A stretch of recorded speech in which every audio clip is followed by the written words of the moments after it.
is advancing safety in the saddle, injury surveillance, prevention, and innovations. And I think we have some innovations which you'll appreciate and enjoy. We're looking at preventing falls, preventing injuries, and preventing reoccurrence. So I'm going to invite the panel forward. I'll be facilitating. I'm going to ask Peter Hitchens back. We saw her yesterday, an epidemiologist on medical and jockey safety in epidemiology, linking racehorse to jockey safety. Peter's joining us alongside Delony Lucas, who is a physiotherapist and PhD student in the University of Bath. She's been a racing physio for 15 years and for the last 5 years working a PhD in spinal injuries. She'll be looking at the prevention side of things. We have Dr. Claire Williams at short notice. Thank you, Claire, for coming along. We had a late withdrawal or non-runner, if you like, and she's here for the Executive Director and Secretary of BETA, the British Equestrian Trade Association. So looking at levels and standards of the equipment that our riders use. And Dr. Jennifer Pugh is going to join as well as a late reserve because Dr. Siobhan O'Connor, who was originally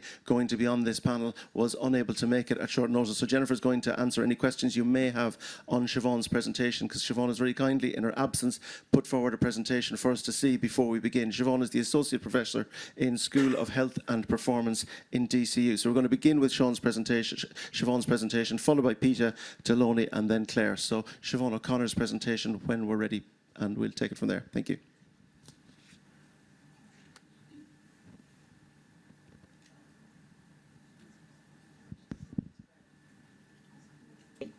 Unfortunately, I couldn't join you in person today due to family commitments, but I'm delighted to share a brief overview of my talk, Safety Starts with Data, Building Better Injury Surveillance in Horse Racing Globally.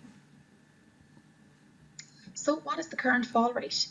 Here is a selection of recent papers that collected this information in a similar format for an extended period of time.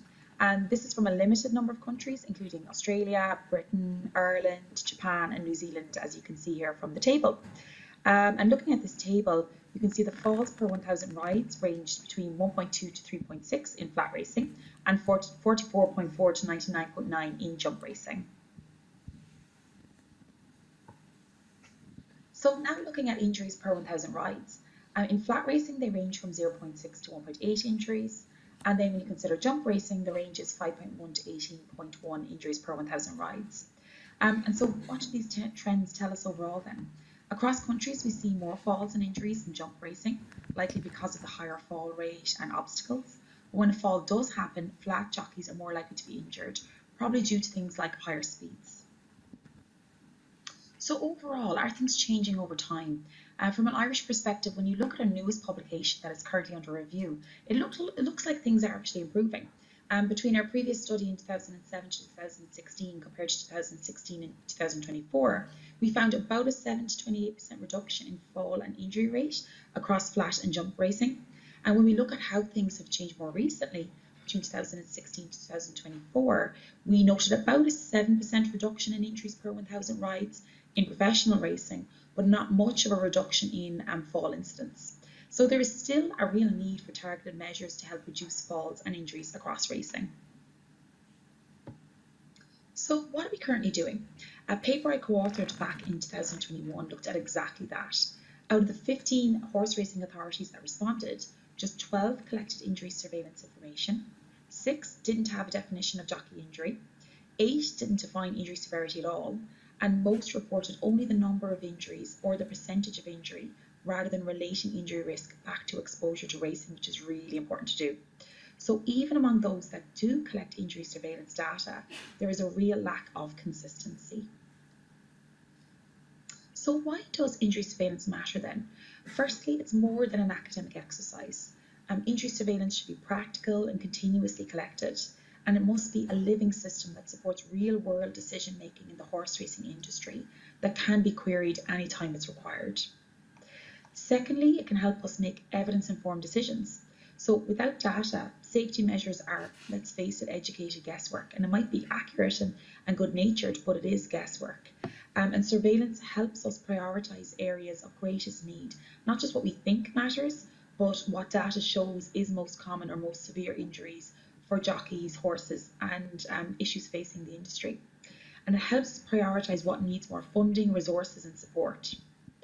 It can also enable evaluation of safety interventions. It can enable us to measure the impact of changes like new fence designs, mandatory body protection, and so on. And if an intervention doesn't reduce injuries, then we can actually, inquire further why. Like, are the standards being met? Are people using the equipment correctly? Which is obviously very useful.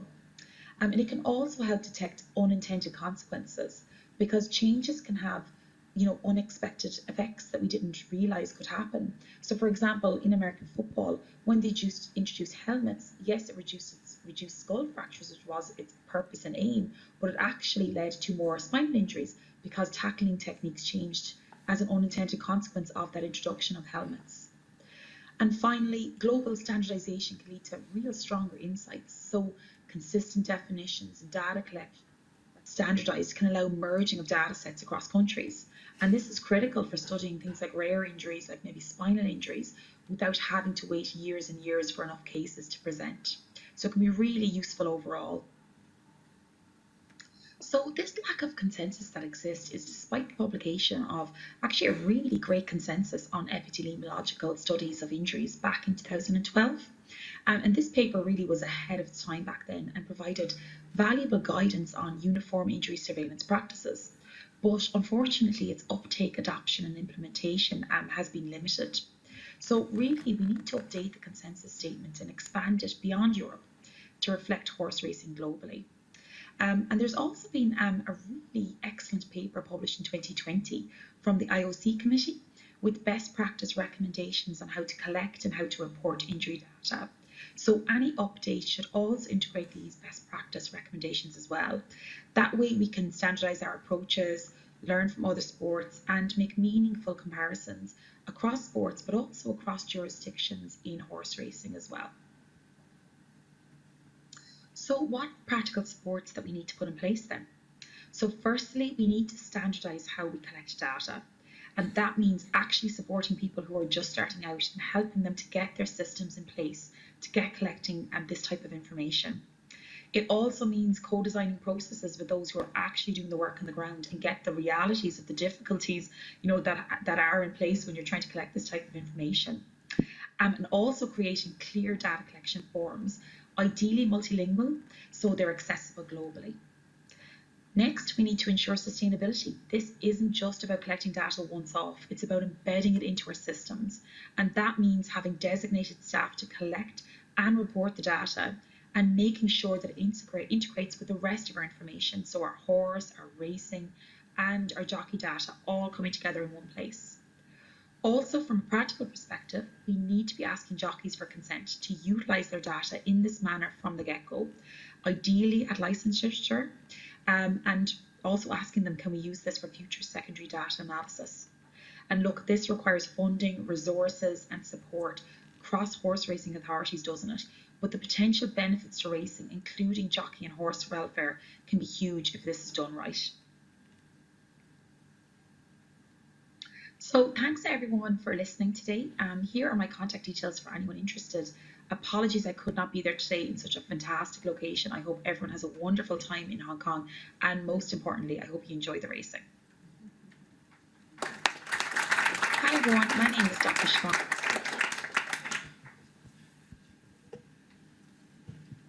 I was worried how short I would be behind this podium, but I think we're all right? Siobhan has set me up very well for there. That was probably pre-planned, but I'm going to talk a little bit more about a One Health approach to not just injury surveillance, but incident surveillance, so falls, injuries and fatalities to both the racehorses and the jockeys that ride them. And William set us up very well as well, because yes, it's going to be almost impossible to get down to zero falls, zero incidents, but there's certainly a long way we can go to reduce the occurrence of falls, and particularly those falls that result in injury. So this data is from earlier on in my career, but from a study we did in flat racing in California. And we found that the majority of jockey injuries were a direct result of falling or coming down with the horse they were riding because that horse had sustained a catastrophic injury or had died because of sudden death. Then the next reasons were followed by the horse's fractious behaviour, the horse stumbling, the horse clipping heels with the horse in front of it, shifting ground abruptly, or being hampered by another fallen horse or rider. So the severity of jockey injuries really depends on where those falls occur. So falls that generally occur pre-race. In Australia, we've actually got about 50% of our falls occurring pre and post-race, and they are generally much less severe. They're generally a bit of a tumble, and often the jockeys will get back up on the horse and ride out for the race. But those falls that occur during the race, and particularly those falls that occur during the race while they're riding a horse that has broken down, more than 60% of those falls results in jockey injuries and serious jockey injuries. In Australia, for example, most of our jockey fatalities were a direct result of riding a horse that had broken down under them. So that's why I advocate for a One Health approach, and it's been, I'm actually just super chuffed for this conference, that over the first conference I came to was, I guess, about 15 years ago, and this One Health approach and the discussion about the racehorses' welfare that was in line with jockey safety wasn't really in this space so much, and it was just lovely to come here and see Susanna talk about it, and Jennifer talk about it, and the Hong Kong Jockey Club's medical team highlighted as well, amongst numerous other presentations. And it's just amazing how far we've come to really look at the horse and rider as a partnership, and to be able to try and tackle this safety and welfare problem as a whole. The issue we've still got is that most of the data is being collected by two different departments. So data on racehorse injuries and fatalities is collected by the veterinary departments, and data on jockey falls and injuries are collected by the medical departments. And getting that data together can be very difficult, and merging that data together can be very difficult. There's only a couple of studies out there now that actually links that data. And over the last 3 decades or so of epidemiological studies into racehorse injuries and fatalities and jockey falls and injuries, they're very disparate. They talk about how do we prevent one or the other, but not together. So what data do we have on the racehorse incidents? Well, we have the official race records, the race field records. In Australia, for example, that's the single national system. We have stewards' reports, which are generally descriptive, a descriptive comment about the incident that occurred, and we've got our veterinary reports. From the jockey incident side, again, we've got the same data from the race field records or the race results, the same data from stewards' reports. We've got medical reports, and then additionally we've got insurance claims, which generally only cover the most severe of the injuries that a claim has been against. So they're not going to include sort of some of the minor falls.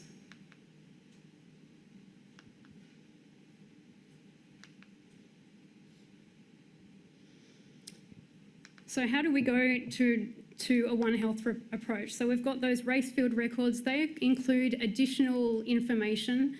So for example, the finishing position of those race field results will also include lost rider or the horse falling. And we've found that when we matched that data with the stewards' report data, it didn't always match up, and we would sometimes have data missing from one that wasn't present in the other. We have the veterinary reports, the medical reports, and our insurance claims. And being able to merge these all together takes an enormous amount of time. I think it took us, close to 6 months to merge this data together, to clean it, and then to locate a lot of the missing incidents that didn't have records of, well, what was the actual outcome of that fall, or if there was an injury, was there a corresponding incident report in the steward's report or in the race result records. This is an example of a racehorse injury report form from California, and it's since been superseded by HISA. And these forms haven't changed much over the last few decades, but they do include all of the same information that you would want for a racehorse incident and a jockey incident, where it's, you know, the location of the incident that's occurred and why the incident has occurred. And you can see even back then, in that racehorse incident report, we did have a section that said, well, was the jockey also injured when that racehorse was injured as well? The FEI have done a little bit of a better job of combining those together. They just have the one report form for a fall that has occurred during the cross-country phase of eventing, for example, and that includes similar information about the location of where that incident occurred, but it also has a little bit more detailed information on what was the adverse outcome to the horse that was being ridden, as well as the jockey, and in the one singular report, rather than being filled out by two separate departments, which might have pretty similar information in them, but often do not connect well. So because we've got these disconnected data, we've also, over the last 3 decades, had very disconnected studies, and those separate analyses have very separate insights.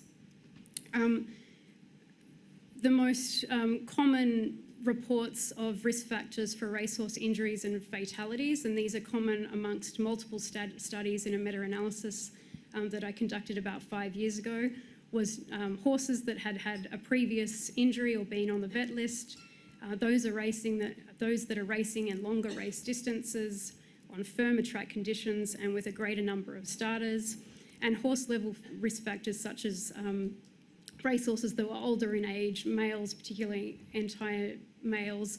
And one of the most promising ways to reduce incidence of racehorse injuries and fatalities is looking at the modifiable risk factors, and those horses that have either too little or too much high-speed exercise are the ones that have the highest risk of either racehorse injury or fatality.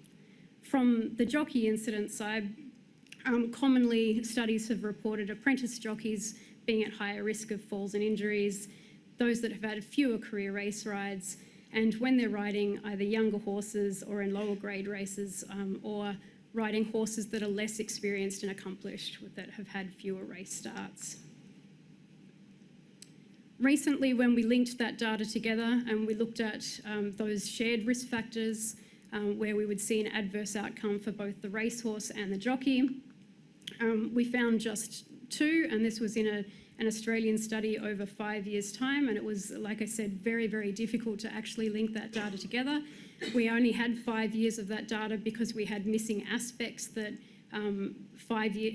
we had 15 years of that data, but for the first 10 years it was quite spotty, but we had 5 years of good data that we concentrated on that had quite detailed information about the jockey injuries. But we found that the shared risk, that there were very, very few conflicting risk factors, but those that were shared included less accomplished horses with less prize money. And again, and as William also mentioned, those firmer track conditions. In Australia, we're predominantly race on turf. We do have some synthetic racing, but there were firmer track conditions. So it's not just one risk factor that we need to address to try and reduce the incidence of racehorse or jockey adverse outcomes. We can see a cumulative risk profile. So once we start stacking some of these risk factors on top of each other, that just amplifies the risk. So apprentice jockeys with fewer than 250 race starts are about 50% higher risk than their more experienced counterparts. And you double that risk again for falling from a horse if that apprentice jockey or that inexperienced jockey is riding a less accomplished horse, a maiden for example, or riding a horse that has had fewer than 5 race starts. And then again, if you put that inexperienced jockey-horse combination into a high-risk race, and that might be a sprint race that's being run on very, very firm, fast conditions, then that risk of jockey fall and injury has been hugely amplified. So just some key takeaways, that we do have similar data that's collected for both the racehorse and the jockey. We have the race field results and we have the stewards reports that are common to both. We have very few conflicting risk factors between the species, and as I mentioned yesterday when we were talking about minimum riding weights, it is important to look at, well, if we're going to bring in a policy for one, that we should consider the other. We do have some shared factors that increase the risk for both the horse and the jockey. There's only been, a couple of studies done to date, so I think it's very important that we go forward in the future and try and get more of this data linked across other jurisdictions, because we do see differences in jurisdictional risk factors. Combining high-risk jockeys with high-risk horses amplifies their risk.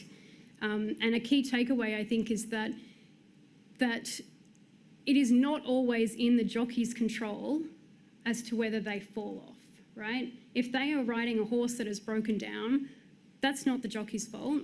That's been out of their control entirely. And so the key to preventing some of the worst of these jockey injuries is to protect the horse and to make sure the horse is educated to be running in those races in the first place. Thank you.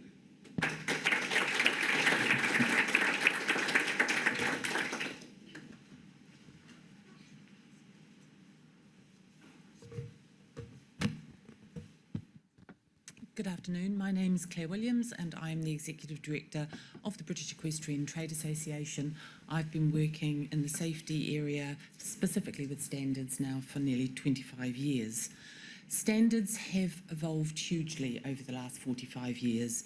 The first HAT standard was brought out by the American Standards Authority, ASTM, in the late 1980s, and BETA published the first body protector standard in the very early 90s, having started, or rather taken over, the process that the Jockey Club at the time had started in the 80s. We've come a long way since then, and yet with multiple standards, which sometimes can create a very confused landscape. However, the reason we have safety standards remains the same. They are there to ensure that there is a defined minimum level of performance for safety garments. They are there to ensure garments, in effect, do what they're supposed to do, keep people safe, and it enables users to buy a garment that they know is going to offer them the safety that they need. Standards are like a recipe. If you think of two bakers baking a chocolate cake, they might have the same recipe, but the end result could indeed not only look very different, but taste very different. So the range of tests I phrase as being a set of ingredients. They are, for example, along the top line, we have the flat impact, a hazard edge impact onto a set of anvils. We have the crush resistance, which is also mechanical strength. Then we have the hemispheric anvil and the horseshoe anvil, which is only held in the Snell standard. And the level of performance for each of these tests make up the quantities in your recipe. The test method, in effect, is how those ingredients are all put together, which yields the end result. And that's why they're there to create a framework. So as Dal was saying, the race-safe garment meets the BETA standard level 2. It looks very different from other garments, but it also enables them to make amendments to the garment and coming up with a safer garment when they actually bring it onto the market. There are different requirements, as you can see, and this is why, particularly in HAT standards, we can get a very confused view. Probably the overwhelming standard that is used for us is the EN 1384, which was updated in 2023. And that's why it's really key when you, as authorities, are looking which standard to designate, you not only look at the number of the standard, but also the year in which the standard was published. Because developments have meant that, for example, the PAS standard published initially in 1996 was revived in 1998 and then in 2011. The latter standard is very different from the original form it came out in. And similarly, the 1384, looking at some of the rules contained by some of the racing authorities, some are still allowing very early forms of the 1384 standard versus the current updated version that we came out with 2 years ago, and radically increase the level of protection offered by HATs.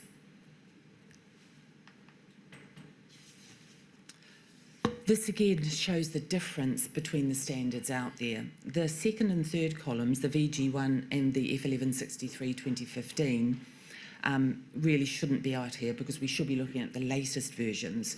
And you can see that the columns in green are probably the leading in terms of performance standards. The orange indicates that that standard has a similar test but at a lower performance level.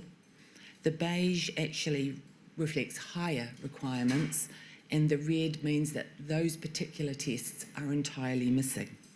And so from this, for example, you can see how standards can vary based on where they came from. The American standards tend to have lighter weight hats with more ventilation holes, which means that they don't include a penetration or a spike test, which the European and the PAS and the Snell standards do. It also means that we see some injuries relating to the hats worn differing depending on which country they're used in. So in America, they're seeing a lot of injuries caused by peaks snapping off and causing facial injuries. That's not an injury we see at all in Europe, or very, very rarely. I do have a video. I'm hoping the sound won't run so I can speak over the top of it, because I've only got about 1 minute left. I'll do this one first. The quality marks, that's the second layer of safety. I think everybody knows that when you have a standard, you have a garment that meets a specific performance requirement. What most people don't know is that when a manufacturer produces a helmet and they have it tested to the standard, that in effect is the only time they have to ever test that hat to achieve the standard. So thereafter, the hat may stay on the market to the same design for 10 years and need never be tested again. Quality marks ensure that there's ongoing safety through either batch testing, annual testing, or factory visits, and they're absolutely key. So in the helmet area, we have the kite mark, we have the IC mark in the UK, we have the SCI in America, and the Snell standard has its own form of quality assessment by ongoing testing. To give you an idea of how these tests are undertaken,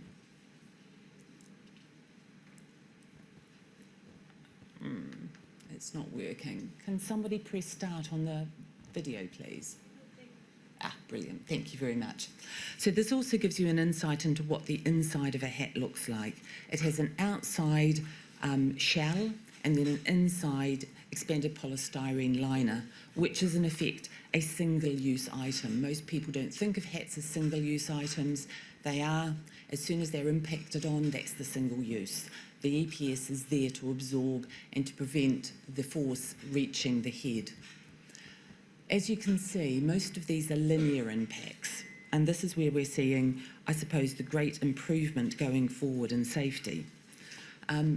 It's measuring the degree of linear acceleration that will reach the head. The biggest area of safety in the future will be, could you also press play, please? And perhaps take sound off. Thank you. This gives you an idea of the range of tests that a hat goes through. This is actually in the Champion Testing Lab in the UK. They have their own facility to entirely test all of their hats. As you can see, the hat is placed on a head form with an accelerometer in it to measure the transmitted force when it hits the range of anvils that the hats are put through. These are all linear impacts, and the biggest development in safety going forward will be rotational or angular impacts, and that is going to measure the rotational forces, which are, broadly speaking, what we were talking about this morning, the ones that really damage the brain. And this really hasn't been done in the past. The last 5 years have been spent developing new head form and a new test methodology to enable us to measure this in helmets, starting in the cycling area, and it will be developed further into the riding hat area when we start revision of the European standard in a couple of years.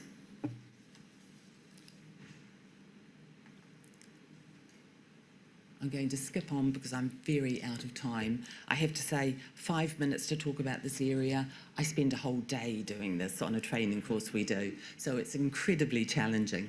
Very, very quickly, body protectors are in effect in the same area. We have three main standards. We have the European standard, which is the 13158, which was published in 2000 when the beta standard became the European standard. And then we have two other standards, both ASTMs. The 2681 is probably the one that's most used in racing. There are other racing standards in body protector and body protection, but when you look at the level of protection, the European standard offers the greatest range of protection, and the two US and in fact the ARB standard from Australia, in comparative terms, probably barely reaches the level 1 offered by the European standard. And then just skipping on. This gives you an idea of the range of protection offered by the standards, and this is how body protectors are tested. Very similar, except there's a load cell underneath with the body protector in between, the anvil dropped. And in body protection we have a narrow bar, which is to replicate hoof impacts or fence impacts, and then a flat anvil, which is for jockeys landing on the floor. So very quickly, the three take-homes I would say, please, are that standards make safety garments safer, quality marks keep them safe, and fitting, which is the element Dal focused on very, very well, was that fitting ensures that the wearer stays safe when they're wearing them. Thank you very much.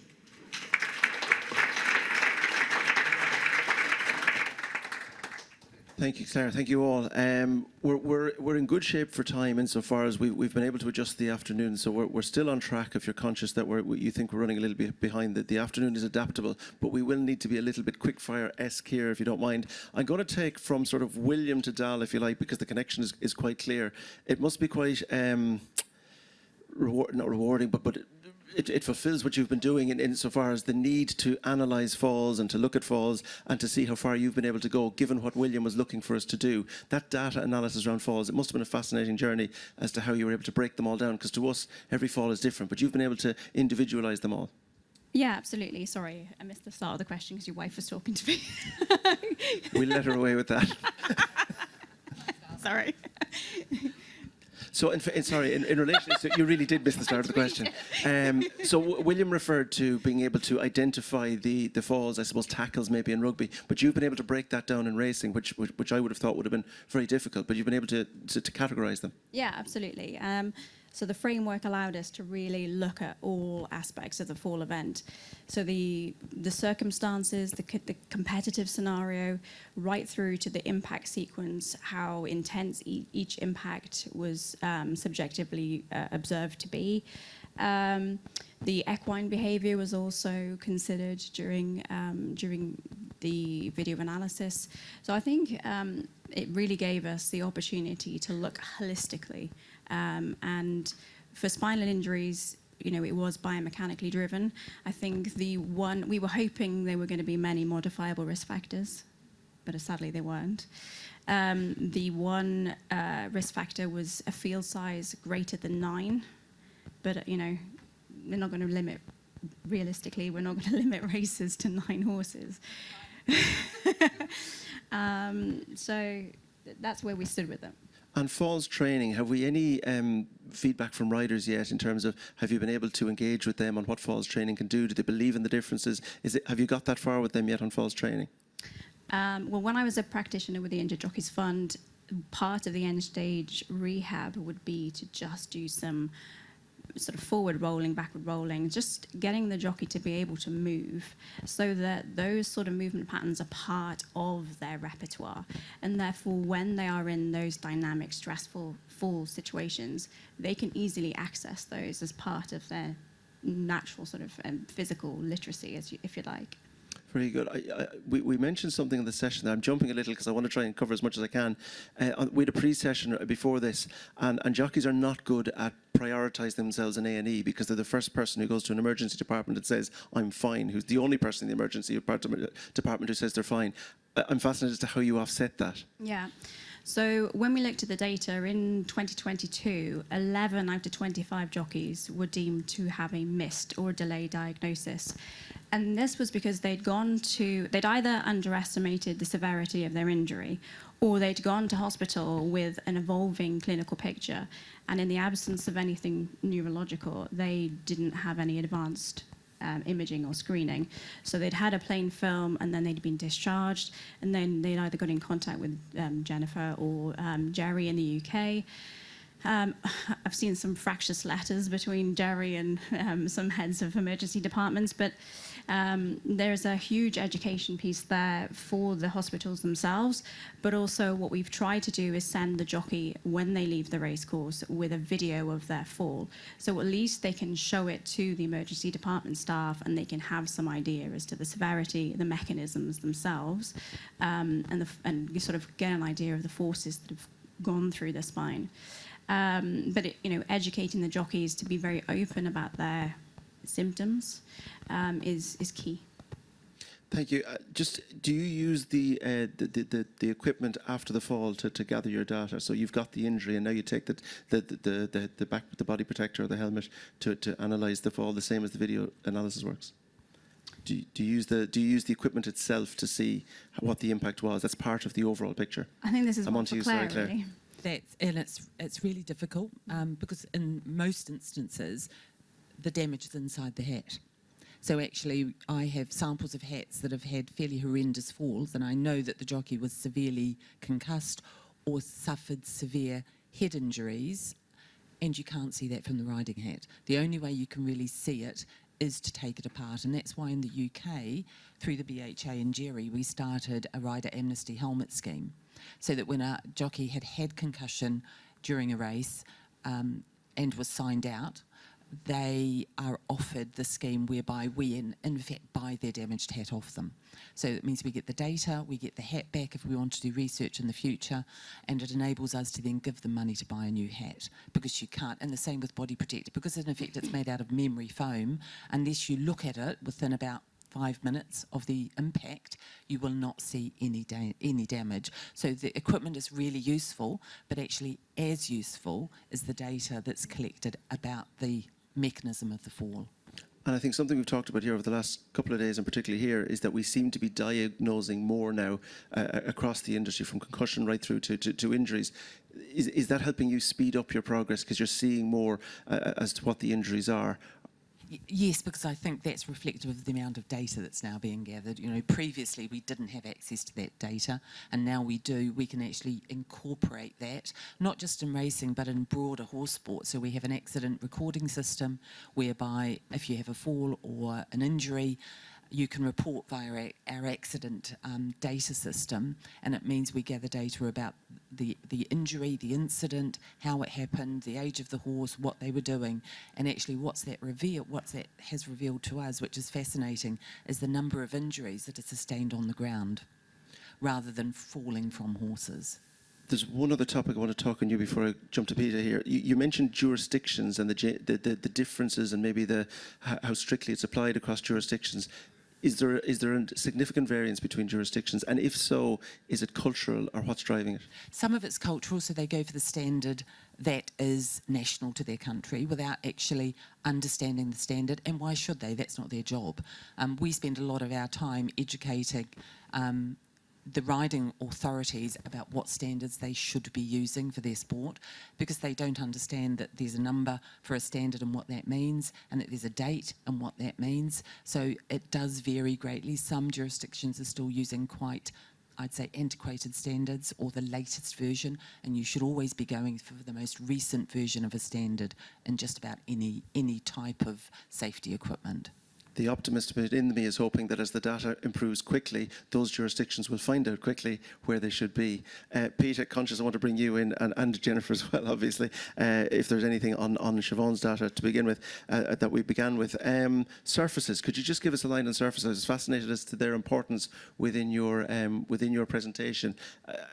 Could we overplay them, or are they really important to the overall message?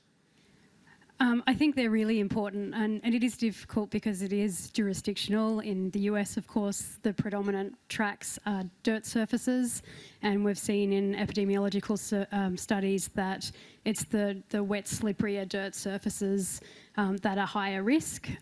But for turf and turf tracks, it's essentially the firmer, faster. But you know, in Australia now, we're not supposedly running on a 1-2 firm fast track. We're supposed to be starting our race days with a good 4, but obviously when we have a hot windy day, you know, you can get through the day, and even though they're not supposed to be a good 3 or a firm 1 or 2, they are starting to get firmer because, you know, we live in drought conditions often down there. So I think it's incredibly important, and not just because, you know, if the jockey hits the ground on ground that's, you know, almost concrete, I guess, that their chance of injury is much higher, but also because the loading on the racehorse's musculoskeletal system, that's exactly what's been causing, you know, the high incidence of injuries and fatalities to those horses that have a direct result for the, you know, the jockey as well. The other point I want to take before I get to Jennifer, I think Kylie referred to it earlier, the difference between the reaction times and the difference between the senior and the younger jockeys. And I think, if I'm reading it correctly, you're seeing, you know, the younger riders' inexperience possibly coming through. I just wonder, with every other sport, as kids grow up, when they're playing football, they learn fouls, they learn if you give the big lad a push, he pushes you back, they learn the limits, they learn yellow cards, red cards. Do you feel we can do more? We talk about jockeys. So a jockey in various jurisdictions, you're 16, you're 17.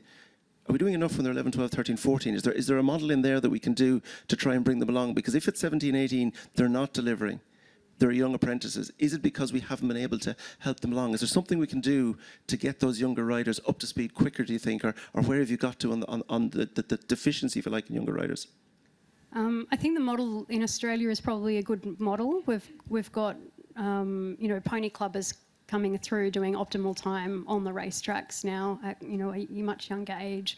We're engaging people at a younger age. We've now got the rider development squad that, you know, they'll be admitted into, I guess, 1 or 2 years before they might become apprentices. So there is a pathway now for those. They're generally not coming into the apprentice ranks having not ever been on a horse, although a couple of years ago we did have an apprentice that only got on a horse for the very first time at 21 and started in the apprentice academy at age 24 or 25. So, you know, we still have some of those late starters, but for the most part they've already had horse experience. They're already you know, coming through those systems, at least in Australia. And I imagine over time we'll start to see the benefits of that. Just to point out, I think in the theme tables, Rosie is looking at one on injury surveillance, Danny Haig looking at one with physical and performance profiling, and Giles rest and recovery, being stronger through injury. So they'll all link to this one.